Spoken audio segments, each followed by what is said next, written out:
Hello students, लंबे इंतजार के बाद चलिए आज शुरू करते हैं फर्स्ट लॉ ऑफ थर्मोडायनामिक्स, जिसको जाउल्स लॉ भी बोलते हैं और law of conservation of energy भी बोलते हैं। मैं हूं आपके साथ AK सैनी और आप देख रहे हो मैक ऑनलाइन लेक्चर्स के ऊपर बेसिक थर्मोडायनामिक्स लेक्चर नंबर 35। तो चलिए शुरू करते हैं, लेकिन उससे पहले आपको बताता चलूं कि डिस्क्रिप्शन बॉक्स विजिट करना मत भूलिए। नीचे जाइए, डिस्क्रिप्शन बॉक्स देखिए वीडियो के नीचे, उसमें आपको पूरे कोर्स की प्लेलिस्ट मिलने वाली है। अब तक के सभी लेक्चर्स मिल जाएंगे, आने वाले लेक्चर्स भी उसी में जाएंगे। तो चलिए शुरुआत करते हैं फर्स्ट लॉ ऑफ थर्मोडायनामिक्स की। उसको समझाने के लिए मैं आपको लिए चलता हूं एक पिस्टन सिलेंडर अरेंजमेंट की तरफ, जिससे आप भली भांति परिचित हो। क्या है ये? एक पिस्टन देखो है जो कि एक सिलेंडर के अंदर रेसिप्रोकेट कर रहा है, ठीक है। और ये अंदर का जो चैम्बर है, इसमें हमने एक गैस ले ली, कोई भी गैस है हमने यहां पे इसके अंदर ले ली है, ठीक है जी। इसमें मैंने आपको कोई वॉल्व नहीं दिखाया, ना कोई इनलेट वॉल्व दिखाया, ना कोई आउटलेट वॉल्व दिखाया। मतलब जो गैस हमने इस चैम्बर के अंदर ले ली है अब, ठीक है, वो सिस्टम कौन सा हो गया फिर आपके पास? वो बन गया क्लोज्ड सिस्टम। ओपन सिस्टम नहीं रहा, ये बन गया क्लोज सिस्टम। ध्यान होगा आपको, मैंने पहले समझा रखा है सभी प्रकार के सिस्टम्स को, थर्मोडायनामिक सिस्टम को। तो यहां पर ये सीधा सीधा आपको नजर आ रहा है, this is a closed system. और यहां पर एक गैस हमने यहां पे फिल कर दी इसमें, ठीक है जी। वही हमारे लिए एक सिस्टम है। तो ये जो क्लोज सिस्टम हमने ले लिया, ये गैस, इसका अभी मान लो कुछ प्रेशर है, वो है सपोज P1। अभी इसका कुछ टेम्परेचर हो सकता है T1, इसका कुछ वॉल्यूम हो सकता है, ये वाला वॉल्यूम वो है V1। तो हम कह सकते हैं ये वन थर्मोडायनामिक स्टेट के ऊपर है, ठीक है। थर्मोडायनामिक स्टेट नंबर 1 के ऊपर है, जहां pressure P1, volume V1, temperature T1, इस तरह से इसकी थर्मोडायनामिक प्रॉपर्टीज फिक्स होती हैं। अच्छा, अब हम ले लेते हैं एक थर्मोडायनामिक चार्ट, प्रेशर और वॉल्यूम का एक थर्मोडायनामिक चार्ट सपोज हमने ले लिया, जिसमें प्रेशर इस एक्सिस के ऊपर, वॉल्यूम इस एक्सिस के ऊपर। ये भी आप अच्छे से जानते हो, बहुत बार हमने पहले लिया है, ठीक है। अब यहां पर हम इसकी स्टेट को जरा रिप्रेजेंट कर देख सकते हैं कैसे। प्रेशर था P1, वॉल्यूम था V1, तो इस प्रेशर स्केल के ऊपर P1 कहीं ना कहीं तो कोई वैल्यू होगी, और वैसे ही वॉल्यूम की भी कुछ ना कुछ वैल्यू होगी, ठीक है। तो यहां पर अल्टीमेटली आप एक पॉइंट लोकेट कर सकते हो, that will represent state 1 of the thermodynamic system, ठीक है। अब इसमें मैं आपको क्या समझाऊं, आपको समझ में आता ही है। यहां से लाइन ड्रॉ कीजिए, यहां से लाइन ड्रॉ कीजिए, तो यहां पे P1 वैल्यू आ जाएगी, यहां पर V1 वैल्यू आ जाएगी। तो इस तरह से आपके पास थर्मोडायनामिक स्टेट लोकेट होती है पॉइंट नंबर 1 से, जो अभी किसकी स्टेट है।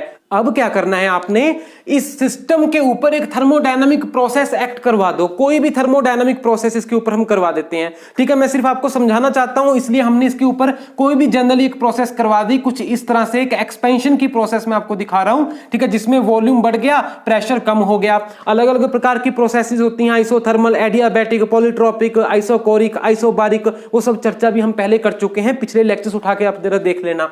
तो यहां पर हमने कोई भी एक प्रोसेस कर दी, कुछ इस तरह से वो प्रोसेस चली, 1 से 2 तक वो सिस्टम को ले गई, और आपके पास एक नई स्टेट अचीव होगी सिस्टम की, दैट इज स्टेट नंबर 2, ठीक है। वहां पर पैरामीटर चेंज कर जाएंगे, प्रेशर P2 हो जाएगा, वॉल्यूम V2 हो जाएगा, टेम्परेचर हो सकता है T2 हो जाए, कुछ इस प्रकार से। अच्छा, आप अभी यहां पर नहीं रुके, आप क्या कीजिए, मान लो आपने एक प्रोसेस और करवा दी, ठीक है। वो प्रोसेस कैसे होगी, वो भी कैसे भी हो सकती है प्रोसेस। सपोज इस तरह से कोई प्रोसेस हमने करवा दी, एक और प्रोसेस, और आपके पास सिस्टम पहुंच गया एक नई स्टेट के ऊपर, that is the state number 3, ठीक है। मान लो ये भी एक एक्सपेंशन की प्रोसेस थी।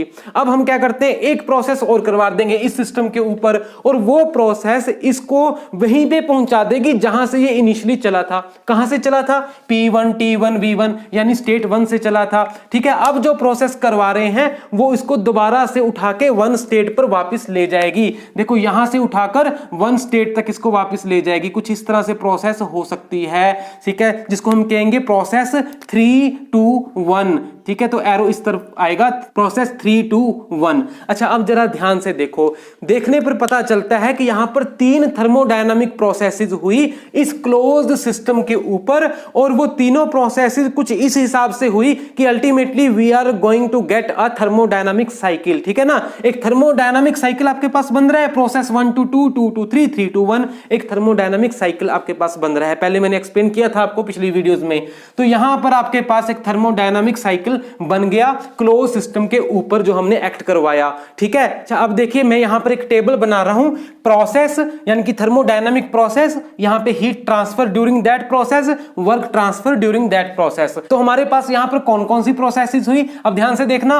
प्रोसेस सबसे पहले हुई 1 से 2, किसके ऊपर? क्लोज सिस्टम के ऊपर। तो यहां हम लिख देते हैं प्रोसेस 1 to 2, और इस प्रोसेस में क्या कुछ हीट ट्रांसफर हुआ हम तो नहीं जानते, तो हम तो जनरल बात कर रहे हैं, ठीक है। तो मान लो इस इस प्रोसेस में कुछ हीट ट्रांसफर हुआ था। हीट ट्रांसफर का मतलब है सिस्टम से या तो सराउंडिंग में हीट गई या सराउंडिंग से सिस्टम में हीट आई। ठीक है, इस प्रोसेस के दौरान मैंने हीट ट्रांसफर की चर्चा भी पहले की है, पिछले लेक्चर्स उठाकर देखिए, सब समझ में आएगा। तो यहां पर मान लो कुछ हीट इंटरेक्शन हुआ है सिस्टम और सराउंडिंग के बीच में। ये सिस्टम है, इसके बाहर जो कुछ भी है सराउंडिंग है। जैसे आप बाहर से हीट दे रहे हो या इसकी हीट बाहर जा रही है तो उसको हम कहेंगे हीट ट्रांसफर। ठीक है, तो वो हीट ट्रांसफर मान लो हुआ है जिसको हम कह देते हैं Q1 to 2। ठीक है, 1 to 2 प्रोसेस के दौरान कुछ हीट ट्रांसफर हुआ, उसको हमने Q1 to 2 लिख दिया। ऐसे ही इस प्रोसेस के दौरान कुछ वर्क ट्रांसफर भी हो सकता है सिस्टम से सराउंडिंग में या सराउंडिंग से सिस्टम में। जैसे एक्सपेंशन की प्रोसेस है, ठीक है, जब पिस्टन बाहर की तरफ आ रहा है तो आपको सिस्टम सराउंडिंग के ऊपर वर्क करता मिलेगा। तो कुछ भी हो, वर्क सिस्टम से सराउंडिंग पे हो या सराउंडिंग से सिस्टम पे हो, लेकिन कुछ वर्क अगर हुआ है उसको हम कह देते हैं वर्क ट्रांसफर 1 to 2 प्रोसेस में। वो जो कुछ भी हुआ है, पॉजिटिव है नेगेटिव है, साइन कन्वेंशन को साइड में रखिए। ऐसे ही अब जब दूसरी प्रोसेस हुई 2 to 3, इस प्रोसेस में भी मान लो कुछ हीट ट्रांसफर हुई Q2 to 3 और वर्क ट्रांसफर हुआ W2 to 3। एंड सिमिलरली जब प्रोसेस 3 to 1 हुई, ये वाली प्रोसेस, इसमें भी मान लो कुछ हीट इंटरेक्शन हुई है सिस्टम और सराउंडिंग के बीच में, उसको हम लिखेंगे Q3 to 1 और ऐसे ही W3 to 1। तो देखो, अगर हम टोटल हीट ट्रांसफर और टोटल वर्क ट्रांसफर जरा देखें, ठीक है, 1 to 2, 2 to 3 और 3 to 1 में टोटल कितना हुआ, तो कैसे करोगे? Total heat transfer will be Q1 to 2 plus Q2 to 3 plus Q3 to 1, तीनों ऐड हो जाएंगे। ऐसे ही टोटल वर्क ट्रांसफर क्या होगा? W1 to 2 plus W2 to 3 plus W3 to 1। देखो, इसमें आपने ध्यान रखना है, जो पॉजिटिव है उसको पॉजिटिव रखना है, जो नेगेटिव है वहां आपने यहां पे नेगेटिव ले लेना है। अलजेब्रिक साइंस का आपने ध्यान रखना है। वो कौन से होते हैं मैंने आपको पहले भी बता रखे हैं, फिर से वीडियो के लास्ट में बता दूंगा, देखते जाइए। ठीक है, ये टोटल हीट ट्रांसफर आ गया किस केस में? पूरे साइकिल में। हम पूरे साइकिल की बात कर रहे हैं ना अब, तो इसको हम कह सकते हैं दिस इज इक्वल टू, कुछ इस तरह से लिख दें हम, समेशन ओवर साइकिल। ठीक है, ओवर थर्मोडायनामिक साइकिल, समेशन किसकी? Q की। ठीक है ना, हीट ट्रांसफर टोटल कितना हुआ साइकिल में, वो सारा ये कुछ होगा। ऐसे ही ये वर्क ट्रांसफर टोटल कितना हुआ पूरे साइकिल में, उसको हम कह सकते हैं समेशन ओवर साइकिल। ये साइकिल 1 2 3 1, ठीक है, और किसकी? W की, वर्क ट्रांसफर की। तो ये सारा कुछ बन गया ये चीज, और ये सारा कुछ बन गया समेशन ऑफ W। तो सावधान हो जाओ माय डियर स्टूडेंट्स, अब मैं बताने जा रहा हूं फर्स्ट लॉ ऑफ थर्मोडायनामिक्स। सुनिए ध्यान से, कोई क्लोज्ड सिस्टम है, उसके ऊपर एक थर्मोडायनामिक साइकिल अगर एक्ट करता है तो उस पूरे साइकिल में ये जो चीज है और ये जो चीज है, ये दोनों बराबर होंगे, इक्वल होंगे। This is the first law of thermodynamics और Joule's law of conservation of energy, एक ही बात है।